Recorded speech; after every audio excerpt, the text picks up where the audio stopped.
ஒரு bridal eye makeup எப்படி பண்ணலான்றத பார்க்கலாம். ஐ மேக்கப் பண்றதுக்கு முன்னாடி கன்சீலர் போட்டு நல்லா பிளெண்ட் பண்ணிக்கோங்க. கன்சீலர் ஹை கவரேஜ் இருந்தா உங்களோட ஐ மேக்கப் ரொம்ப நல்லா இருக்கும். ஃபர்ஸ்ட் ஒரு நல்ல ஒரு வார்ம் கலர் எடுத்து டிரான்சிஷன் ஏரியால நல்லா பிளெண்ட் பண்ணிக்கோங்க. ஸோ ஸ்டார்டிங் ஏரியா பாயிண்ட் வந்து கரெக்டா உங்களோட அவுட்டர்ல தான் இருக்கணும். ஒரு சின்ன ஃப்ளஃபி பிரஷ்ல பிங்க் கலர் எடுத்துட்டு ஐஸோட கார்னர்ல நீங்க பிளெண்ட் பண்ண ஸ்டார்ட் பண்ணுங்க. கலர்ஸ் பிளெண்ட் பண்ணும் போது பேச்சினஸ் இருக்கக்கூடாது.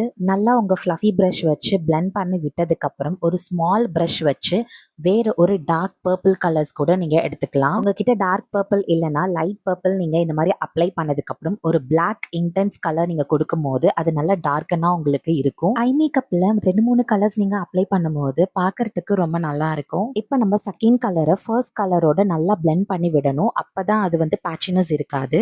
இப்போ நான் கன்சீலர் எடுத்து ஃப்ளாட் ப்ரஷ்ல ஒரு ஹாஃப் கட் க்ரீஸ் கிரியேட் பண்றேன். உங்க ஐஸ்க்கு ஏற்ற மாதிரி நீங்க ஹாஃப் கட் க்ரீஸ் நீங்க இன்க்ரீஸ் பண்ணிக்கலாம். இந்த ஹாஃப் கட் க்ரீஸ் நான் இன்னர் கார்னர்ல இருந்து மிடில் ஆஃப் தி லிட் வரைக்கும் நான் அப்ளை பண்றேன். கன்சீலர் வச்சு ஷேப் கொடுத்து முடிச்சதுக்கு அப்புறம் நீங்க ஒரு டிரான்ஸ்லூசன்ட் பவுடர் வச்சு இந்த கன்சீலர் மூவ் பண்ணாம இருக்கிறதுக்கு லைட்டா ப்ரெசென்ட் பண்ணிக்கலாம்.